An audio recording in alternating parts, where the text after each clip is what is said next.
Okay, now example 6 asks us, it says to find the area of the region bounded by the graph of y equals 4 minus x squared and the x-axis.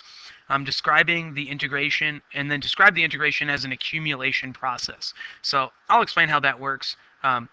Mainly with this, again, you want to make sure, because it doesn't give us bounds, even if it does, you want to make sure you get a picture, you get an idea of what it looks like. We've got this graph here, which is y equals 4 minus x squared. That's going to look something like this. This is y equals 4 minus x squared. The x-axis will be our blue, which is this graph here. Now, oops, why did that do that? This is the graph of y equals 0. So that's why normally when we do area with the x-axis, we don't really subtract anything away, but really what you're doing is you're subtracting 0 away, or you're starting with 0 and subtracting the function away if the area is under the x-axis. So the area that we're looking for is right here. So our green function's on top. So what we need to find is where we are integrating from. So we need these 2 points. So again, we need to find out where they intersect. So we're going to see, when does 4 minus x squared, when does that equal 0? Well, from here, you're going to get x squared equal to 4, which x is going to equal positive or negative 2. So this is 2, this is negative 2. So this is where we're integrating. So our area is going to be the integral from negative 2 to 2 of 4 minus x squared minus 0.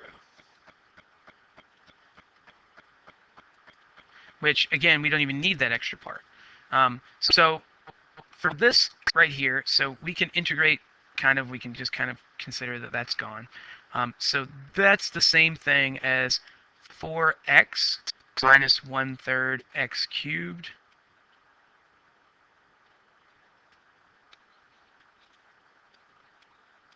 from 2 to negative 2.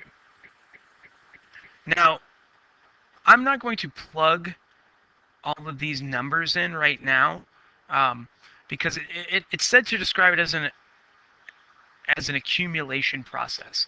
Now, as you go along, you have several different areas. This represents the whole area.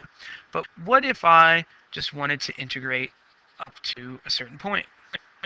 Okay, this area is smaller than this area, which is smaller than this area, which is smaller than this area, and so on. And so when you see, as it adds up over time, we can put all of these areas together to make the whole. Now this picture down here is going to show what these values are going to be. You start off, if we start at negative 2, okay, and stop there, we start off at a 0 area. But then as we add a little bit of area in, so we go to negative 1, we end up with 5/3. Well, then if we integrate a little further, we end up with 16/3, which is certainly larger. And then if we integrate a little further again, we end up with 9, which 9 is again greater than 16/3. And then finally we get all the way to the end, which gives us 32/3. So as you integrate further and further, you're adding area, you're adding more and more. So that's what it means when we're talking about integrating and showing it as an accumulation process.